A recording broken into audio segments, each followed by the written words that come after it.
So today I was working with a client and we started to talk about some relationship stuff. And I introduced the concept of a do over or a redo when we're in relationships with, well, anyone, mostly with romantic partners.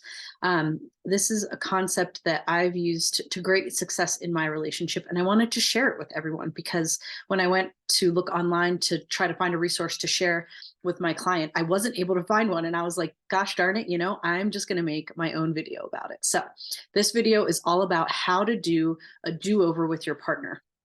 So a do over is when you notice that something's going awry in your conversation. Maybe you're starting to fight. Maybe you notice that you're really hurt or disappointed by something your partner did or said, and you basically had a rupture. I feel like when we're in a relationship, we're kind of like starting out like this, right? And we're standing really close together, and something happens that creates a rupture. And it's like a little trickle of water starts to run between us. And if that rupture isn't repaired, and then that trickle stays there and it keeps going. And then eventually another rupture happens and the trickle gets bigger. And over time, the trickle gets bigger and bigger as more and more ruptures happen and no repair happens. And eventually we find ourselves in relationship across this gulf where we feel like we are so disconnected. And so it's so important to have the skill to be able to repair when a rupture happens with our partner. And this is just one way to do it. My partner and I had a lot of fun with this one because it can be silly and goofy and playful. And that's exactly it. Don't take ourselves too seriously, right? So what does a do-over look like? Here are the steps. I'll look at my notes too. I'll go over the steps really quickly so that you kind of have the outline and are oriented to the process itself, and then we'll dive more deeply into each of them. So the first step is to recognize that something is off and to stop. The second step is to ask for a do-over. Ask your partner, hey, this feels off. Would you be willing to do it over? The third step is to get clear on what you needed from your partner. Take a break if you need to, if you're not sure what this is, what you needed. Step 4 is to ask for what you needed, to let your partner know, hey, when I said this is what I really needed to hear from you or what I wanted from you, some action. And then 5th is to do the do-over, like literally rewind back in time, go back to the places that you were and actually do the whole thing over. So why is this effective and why is it even needed? In our culture, I feel like we are really taught that we fall in love and relationships just happen and we live happily ever after. Well, guess what? There's actually a lot of hard work that goes on behind the scenes, and we are going to have conflicts with our partners. Our needs are not going to be met. And our society also really trains us to try to anticipate other people's needs. And we just can't know. We are not mind readers. We do not know what our partners want. Sometimes we don't even know what we want, right? And so it's really important to be able to ask for what you need. Your partner oftentimes doesn't know what you want or need, and you can't expect them to just guess. So that means that you need to ask for what you want.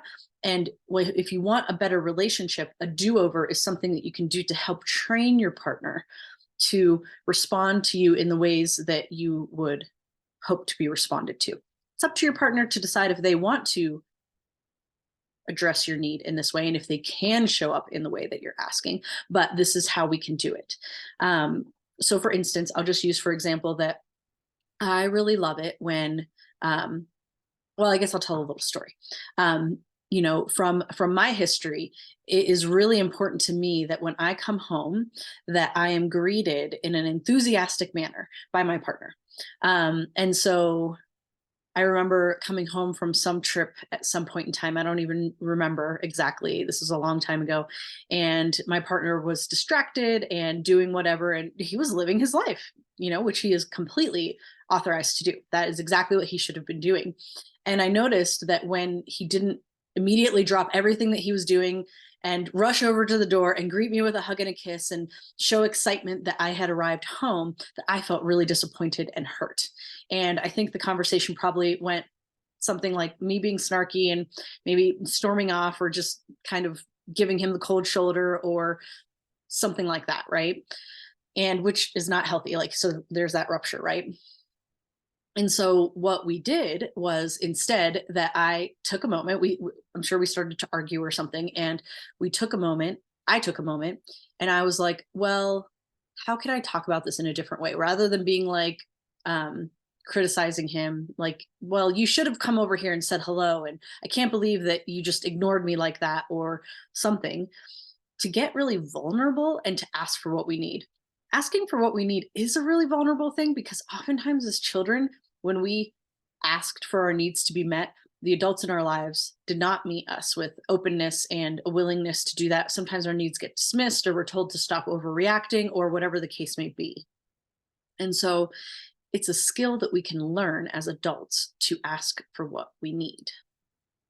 That's what do-overs are all about. So in that situation, we started to argue, and at some point in time, we were like, oh my gosh, this is getting out of hand. We don't like this. Like, let's just stop. Can we do a do-over? And I got really clear on how I wanted to communicate this. Nonviolent communication is a really great resource, right? It uses I language, and the formula that it uses is like, I see, I think, I feel, I want. Like, what did I see? I saw that you didn't come right over to greet me. It's literally something that we saw. And then, or heard or felt, something like that, like literally with our skin, feeling, not emotions, feelings. Once we name the actual behavior that occurred, we can say, I saw that you didn't come over to greet me right away. I felt really hurt by that. What I want to see is, could you please come over, and when I come home from a long trip, I really want to be greeted with enthusiasm. That looks like a hug. It looks like a smile, and sitting down with me for a few minutes to talk about my trip. And so once we got that squared away, we said, okay, let's do a do-over. And this is where it gets silly and fun. And I literally went back outside to the car and took a moment, took a deep breath, and I came back in again, and we did the whole thing over. And he greeted me in the way that I had wanted to be greeted. And from there, it just got silly and fun, and we just got to do it over. And, you know, when I got what I needed, that connection from him, we were able to really connect, and it felt really reparative and good. And so that rupture that happened got refilled in, and we were able to kind of stay close together. And it was really helpful. So this is something that you can try at home. Talk to your partner about it beforehand. Talk about how this works, get their buy-in, see if they're willing to do this. And then one or both of you at any point in time can be like, whoa, hold on a second. Can we do a redo about this? And so it can be really useful in that way. So let's talk about the steps in a little bit more depth. So recognize that something is off and stop. So often we get into these patterns of arguing with our partners and just kind of having these cycles of blame or criticism, or just feeling off about something and not saying anything about it, and just going on and pretending like it didn't happen, which over time makes that rift grow bigger and bigger. So recognize that something is off and stop. Ask for a do-over. The next step is to get clear on what you needed. So you can, so this is that step where you say, hey, I saw that you kept doing the dishes when I walked in the door. This isn't, I saw that you were a jerk when I walked in the door. That doesn't count. That's a subjective, yes, that's the right word. That's a subjective thought that you've come up with. Not everybody thinks that someone is a jerk for doing the dishes when someone gets home, right? Like, that's just something that I personally need. Maybe somebody else out there wouldn't care at all. I'm sure there are some people who would prefer to walk in the door, not be greeted at all, be allowed to put their things down, maybe sit on the couch for a few moments and settle, and then interact with their partner. So what I need isn't a universal need. It's just something that I personally needed. And I need to take responsibility for that, right? Like, I cannot assume that my partner knows what I want, and it's up to me to do that. And even now, rather than needing to do a do-over, I will ask for what I need oftentimes before I get home, or my partner will text me and say, hey, how do you want it to look like when you get home? And then I can be really explicit about that. So anyway, get clear on what you needed.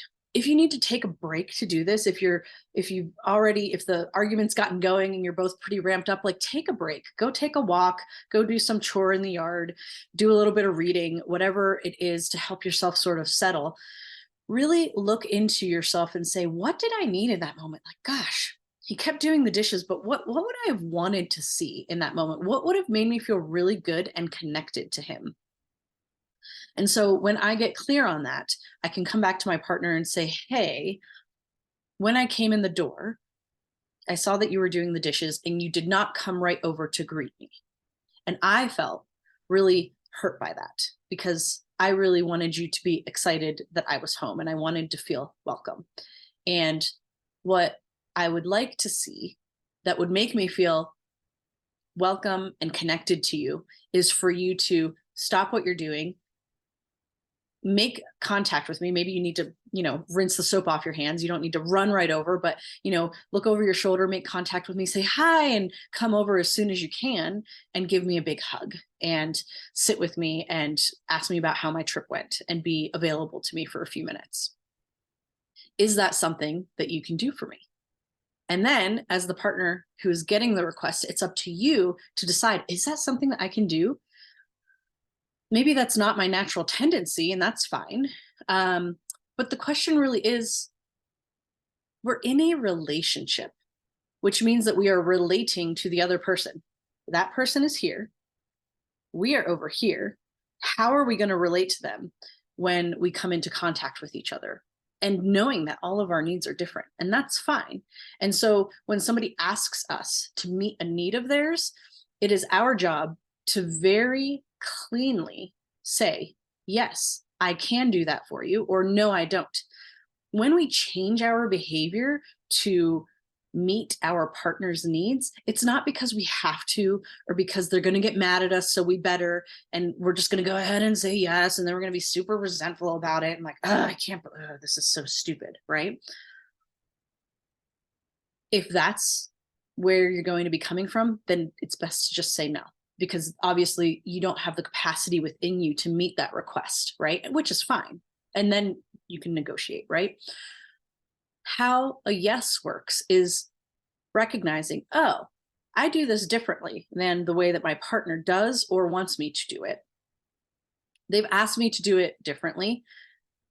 I want to be in care of our relationship because I care about this person. I see that when I keep doing the dishes and I don't greet them, her feelings were really hurt. I see the sad look on her face. She let me know that her feelings were hurt. And so I don't want my partner to feel that way. And stopping doing the dishes and walking over there is really easy for me. And I actually feel fine about that. Now that I know what they need, I am so happy to attend to that. And so we say yes, right? And if it is a no, or if we feel like saying yes would make us feel resentful, then it's important to kind of look into that. Like, what's going on there underneath the surface? How important is this to me to say no? What's going on for me? Sometimes there can be some things that need to be addressed. Like, for instance, sometimes all our partners need to hear is, oh my gosh, you're right. I did keep doing the dishes. I could totally see why you would feel that way. I'm so sorry. And sometimes saying that can feel really icky to the person who is owning that impact and apologizing. And if that's the case, if you have a problem saying, I'm sorry, yes, I did do that, you're right, I did kind of ignore you when you came home. If you have a problem taking that accountability on, that could be some of your own inner work that needs to be done. So you've asked for what you needed now. Now you get to do the fun part of separating and kind of replaying the scene, right? And you get to do the do-over. So you walk in, you've told your partner that you want to be greeted, and they come over and they greet you, and then it all just kind of plays out and you get to see how that goes, right? Do-overs are really important. Think about children who are playing. Oftentimes when they are learning a new skill, they'll be like, oh my gosh, let me do that again. They see that they didn't do it right and they want to keep trying it until they get it right. So do-overs are really important because these are skills that we didn't learn as children. Like, our society does not know as a society how to have a rupture and then repair. Everybody's good at ruptures, good at ghosting each other when there's conflict or things go on. But what people don't know how to do is to make a repair. And so by doing a do-over, you get to catch that moment where something went off, go back and do it again in a new way, so that you're building the neural pathways and those behavioral patterns that you can then maybe use next time, so that the next time I come home and my partner has maybe forgotten that I like to be greeted enthusiastically or has his own stuff going on. Because this is the thing, we're not trying to never let this happen. We're trying to more catch it in the moment and ask for what we need in the moment, right? Saying to my partner, hey, I need you to greet me enthusiastically every time I see you, isn't necessarily going to work. And that's almost unfair to expect to them. They've got their own life, and they're doing their own thing. And for me to just show up and expect to be greeted enthusiastically every time for him to drop what he's doing isn't necessarily, you know, going to work all the time. But I can say, oh, hey, I noticed that when I got home and you had your hands full with polishing your leather shoes and you didn't drop everything and come over and say hi to me, that I felt really hurt by that. My feelings were hurt. And then he gets to have the opportunity to respond and be like, oh my gosh, you're right. I didn't stop what I was doing and my hands were super messy. And I'm sorry I didn't come over and say hi. And I can totally get why you would feel that way. And then we might not even need to do a do-over. Something like that feels reparative as well. And we can kind of go on from there. So yeah, this is the concept of the do-over and how you can apply it in your own life. I will be really curious to hear what you think. So feel free to leave a comment below or reach out to me. My name is Julia Yonker, and I am a somatic and transformational coach. I'm a somatic experiencing practitioner, which means that I specialize in nervous system trauma resolution. And I do a lot of one-on-one coaching, and a lot of that has to do with relationships. And so this topic is near and dear to my heart. You can find out or learn more at my website, which is just www.juliayonker.com. And I look forward to hearing more about your needs, perhaps, and how I can help serve those. I love making videos and teaching. So please let me know what else you'd like to hear. And hope you are well and take good care. Bye-bye.